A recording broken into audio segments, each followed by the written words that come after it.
بسم اللہ الرحمن الرحیم۔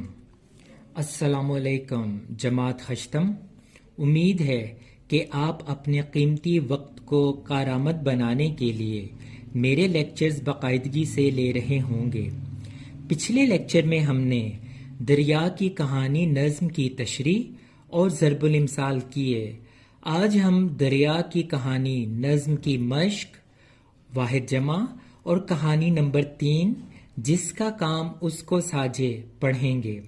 تو سب سے پہلے مشق کی جانب بڑھتے ہیں، جو کہ آپ کی درسی کتاب کے صفحہ نمبر 68 پر موجود ہے۔ سوال نمبر 1، نظم دریا کی کہانی کے مطابق درج ذیل سوالات کے مختصر جوابات لکھیں۔ الف، نظم کے پہلے بند میں دریا اپنی کہانی کیسے سناتا ہے؟ جواب، نظم کے پہلے بند میں دریا کہتا ہے کہ میری طاقت کا دار و مدار پانی پر ہے، میرا مسلسل بہنا ہی میری پہچان ہے اور میری جوانی مجھے تھکنے نہیں دیتی۔ بے، چٹانوں کو چاک کرنے سے شاعر کی کیا مراد ہے؟ جواب، چٹانوں کو چاک کرنے سے شاعر کی مراد یہ ہے کہ دریا نے چٹانوں کو بھی کاٹ کر اپنا راستہ بنا لیا ہے۔ جیم، دریا کیسے خوشحالی کی راحت بانٹتا ہے؟ جواب، دریا کے پانی کی وجہ سے زمین کی زرخیزی اور ہریالی میں اضافہ ہوتا ہے اور فصلوں کی پیداوار بڑھتی ہے۔ اسی طرح دریا خوشحالی کی راحت بانٹ دیتا ہے۔ دال، اپنے آپ کو دریا نے دیوانہ کیوں کہا ہے؟ جواب، چونکہ دریا مسلسل سفر کرتا ہے اور سفر کرنے سے بالکل نہیں گھبراتا، اسی وجہ سے اس نے اپنے آپ کو دیوانہ کہا ہے۔ ہے، دریا کی روانی نے پہاڑوں اور زمین پر کیا اثرات مرتب کیے ہیں؟ جواب، دریا کی روانی نے پہاڑوں کو چیر پھاڑ دیا ہے اور زمین میں سے اپنا راستہ بنا کر اس پر رعب و دبدبہ قائم کیا ہے۔ سوال نمبر 2، نظم دریا کی کہانی میں سے لیے گئے درج ذیل الفاظ کی مدد سے جملے مکمل کریں۔ الفاظ پہلے سے دے دیے گئے ہیں: روانی، چاک، دھاک، ہریالی، زرخیزی، راحت، سستانہ، افسانہ۔ آپ ان کی مدد سے خالی جگہوں کو پر کریں۔ نمبر 1، دریا کا پانی چٹانوں کو ڈیش کرتا ہوا بہتا چلا جاتا ہے۔ جواب، چاک کرتا ہوا۔ نمبر 2، دریا ہماری زمین کی ڈیش میں اضافہ کرتے ہیں، زرخیزی میں۔ نمبر 3، ہماری فصلوں کی ڈیش کا دار و مدار زیادہ تر دریا کے پانی پر ہوتا ہے، ہریالی۔ نمبر 4، سچائی حقیقت ہے مگر کہانی ڈیش ہو سکتی ہے۔ جواب، افسانہ۔ نمبر 5، دریا کا پانی لگاتار چلتا ہے، ڈیش اس کی فطرت میں نہیں ہے، سستانہ۔ نمبر 6، دریا کے پانی سے کسانوں میں خوشحالی اور ڈیش آتی ہے، راحت آتی ہے۔ نمبر 7، دریا کے پانی کی ڈیش اس کے بہاؤ کی خاصیت ہے، روانی۔ نمبر 8، دریا جہاں بہتا ہے وہاں زمین پر اپنی ڈیش بٹھا لیتا ہے، جواب، دھاک بٹھا لیتا ہے۔ سوال نمبر 2 کا بے حصہ، دیے گئے الفاظ میں سے مناسب الفاظ کا انتخاب کر کے خالی جگہ پر کریں۔ آپ کو ہر خالی جگہ کے سامنے 2 آپشنز دے دی جائیں گی، آپ نے اس میں درست جواب کا انتخاب کر کے اس خالی جگہ کو پر کرنا ہے۔ نمبر 1، دریا کی پہچان اس کی ڈیش ہے پانی روانی. درست جواب ہے روانی. نمبر 2 دریا کے پانی سے پہاڑ بھی ڈیش بن کر بہہ جاتے ہیں درخت بن کر خاک بن کر. درست جواب خاک بن کر. نمبر 3 دریا زمین اور فصلوں میں ڈیش کی دولت بانٹتا ہے زرخیزی بنجر پن. درست جواب زرخیزی. نمبر 4 دریا کا پانی ہمیشہ بہتا رہتا ہے کبھی ڈیش نہیں تھکتا نہیں سستاتا نہیں. درست جواب سستاتا نہیں. نمبر 5 حقیقت کا متضاد لفظ ہے جواب دیوانہ یا افسانہ. درست جواب ہے افسانہ. نمبر 6 اس نظم میں شاعر نے دریا کو ہمارے لیے ڈیش قرار دیا ہے نعمت عذاب. درست جواب ہے نعمت. سوال نمبر 3 درج ذیل الفاظ کے متضاد لکھیں اور انہیں اپنے جملوں میں استعمال کریں. الفاظ یہ ہیں راحت حقیقت زرخیزی طاقت خوشحالی. راحت کا متضاد تکلیف حقیقت کا متضاد افسانہ زرخیزی کا متضاد بنجرپن طاقت کا متضاد کمزوری خوشحالی کا متضاد بدحالی. جبکہ ان کا جملوں میں استعمال آپ اپنے اپنے علم کے مطابق کریں. سوال نمبر 4 درج ذیل الفاظ کے معنی لغت سے تلاش کر کے لکھیں. روانی بہاؤ زرخیز سرسبز شاداب راحت آرام و سکون افسانہ فرضی کہانی سستانہ آرام کرنا. سوال نمبر 5 نظم دریا کی کہانی کے مطابق مناسب الفاظ کی مدد سے مصرعے مکمل کریں. الف میں ڈیش کی دولت بانٹتا ہوں ہریالی کی دولت. بے سناتا ہوں ڈیش اپنی کہانی تمہیں اپنی کہانی. جیم ڈیش ہے یہ افسانہ نہیں حقیقت ہے یہ افسانہ نہیں. دال میں فصلوں میں ڈیش بانٹتا ہوں محبت بانٹتا ہوں. ہے سفر کرنا ہے ڈیش نہیں ہے گھبرانا نہیں ہے. واو میں زرخیزی کی ڈیش بانٹتا ہوں طاقت بانٹتا ہوں. سوال نمبر 6 درج ذیل مرکبات کا مفہوم واضح کریں. ڈھاک بٹھانا پہاڑوں کو خاک کرنا چٹانوں کو چاک کرنا. یہ مرکبات ہیں جو دو لفظوں سے مل کر بنے وہ مرکب کہلاتے ہیں.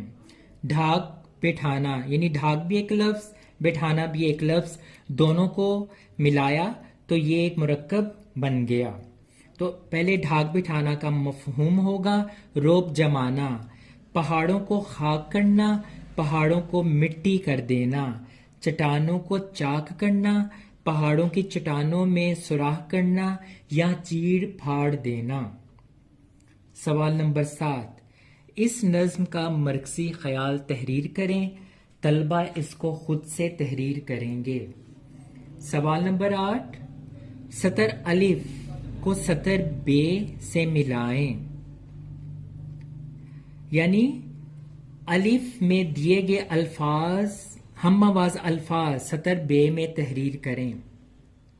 جواب طاقت راحت گھبرانا سستانہ کہانی کا ہم آواز لفظ پانی چاک کا ہم آواز لفظ خاک سناتا کا ہم آواز لفظ بناتا پہچان کا ہم آواز لفظ مہمان.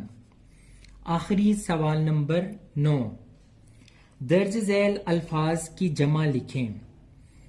افسانہ افسانے راحت راحتیں چٹان چٹانیں پہاڑ پہاڑوں فصل فصلیں، دیوانہ، دیوانے، سفر، اسفار۔ اب واحد جمع کی طرف آتے ہیں جو آپ کی کتاب اردو قواعد و انشاء کے صفحہ نمبر 31 پر موجود ہیں۔ آج ہم صفحہ نمبر 31 کے پہلے آدھے واحد جمع پڑھیں گے، تو چلیے شروع کرتے ہیں۔ سیف، سیوف، سیرت کی جمع سیر، سفر کی جمع اسفار، سلسلہ کی جمع سلاسل، شے اشیاء، شہید شہداء، شریف شرفاء اشراف بھی ہو سکتا ہے، شریک شرکاء، شیطان شیاطین، شاعر شعراء، صنف اصناف، صنعت صنائف، صفت صفات، صالح صلحاء، ضد ازداد، ضابطہ ضوابط، طائر طیور، طالب طلباء، طلسم طلسمات، طفل اطفال، ظاہر ظواہر، ظرف ظروف، عاقل عقلاء، عمل اعمال، عارف عرفاء عارفین بھی ہے، عطیہ عطایا عطیات، علم علوم، علم علام، اثر آثار، عظیم عظام، عاشق عشاق، عام عوام، عدد اعداد، عقل عقول، عنایت عنایات، غرض اغراض، غلام غلماں، غذا اغذیہ، غیر اغیار، غنی اغنیاء، فریضہ فرائض، فرمان فرامین، فرد افراد، فاتح فاتحین۔ اب آپ آج کے لیکچر کا آخری موضوع کہانی نویسی، جس کا نام اس کو ساجھے، جو قواعد و انشاء کتاب کے صفحہ نمبر 107 پر موجود ہے، اس کو پڑھتے ہیں۔ گرمی کا موسم تھا، دھوپ شدت کی تھی، ہر طرف آسمان سے آگ برس رہی تھی۔ ایک بڑے جنگل کے کنارے ایک بڑ کا درخت شاخوں اور پتوں کی چھتری تانے کھڑا تھا، یعنی وہ بہت گھنا درخت تھا۔ اس کی گھنی چھاؤں میں ایک بڑھئی لکڑی کے بڑے بڑے لٹھ چیرنے میں مصروف تھا۔ لٹھ کا مطلب درختوں کی لکڑی کے بڑے بڑے ٹکڑے، جس کو مزید چیزیں بنانے کے لیے چیرا جاتا ہے، کاٹا جاتا ہے۔ وہ اپنے کام میں اس قدر مشغول تھا کہ اس نے کبھی بڑ کی چھاؤں میں آرام ہی نہیں کیا تھا، کبھی اس کی بڑ کی چھاؤں کے سوا کسی طرف خیال ہی نہیں کیا تھا۔ بڑ کے اوپر ایک بندر بھی رہا کرتا تھا اور بڑی توجہ سے بڑئی کو لکڑی چیرتے دیکھا کرتا تھا۔ اسے بڑئی کا کام اتنا پسند آیا کہ وہ چاہتا تھا کہ بڑئی چلا جائے اور وہ لکڑی چیرنے کے لیے لٹھ پر بیٹھ جائے اور بڑئی بن کر لکڑی چیرے۔ بڑئی اکثر لکڑی چیرتے وقت لکڑی کی درز سوراخ شگاف میں پچر ٹھونک لیا کرتا تھا۔ پچر کا مطلب چھوٹی سی لکڑی کا ٹکڑا جو سوراخ کو بھرتا ہے یا کسی درز میں رکھا جائے تاکہ درز تنگ ہو جائے۔ بندر نے یہ سارا کھیل دیکھا اور موقع کی تلاش میں رہنے لگا۔ ایک دن کا ذکر ہے کہ بڑئی کسی حاجت کے لیے لٹ سے اٹھا۔ آڑی اور پچر دونوں اپنی اپنی جگہ چھوڑے اور خود چلا گیا۔ بندر نے دیکھا، موقع پایا، درخت سے اترا، لٹ پر آ بیٹھا اور ادھر ادھر دیکھ کر جھانک کر لکڑی کی درز کے پچر کے ساتھ کھیلنے لگا۔ زور لگاتا اور اسے ہلاتا رہا۔ ہلتے ہلتے آخر پچر درز سے نکل آئی اور درز بند ہو گئی۔ اس کے ساتھ ہی بندر کا ہاتھ درز میں آ کر پھنس گیا۔ بہت زیادہ چیخا، چلایا، تڑپا، مگر ایسا پھنسا کہ نکل نہ سکا۔ آخر بے ہوش ہو کر گر پڑا۔ بڑئی نے بندر کی چیخیں سنی تو بھاگا ہوا آیا۔ بندر کو بے خس و حرکت پڑے پایا۔ جلدی سے پچر اٹھائی اور لکڑی کی درز میں ٹھونک دی۔ درز کھلی تو بندر بھی نہ ہلا۔ بڑئی نے دیکھا تو وہ بندر مر چکا تھا۔ اسے درز کی قید سے نکال کر الگ پھینکا اور غصے سے کہنے لگا، جس کا کام اس کو ساجھے۔ بے وقوف، تو بندر تھا، بڑئی بننے کی آرزو میں جان سے ہاتھ دھو بیٹھا۔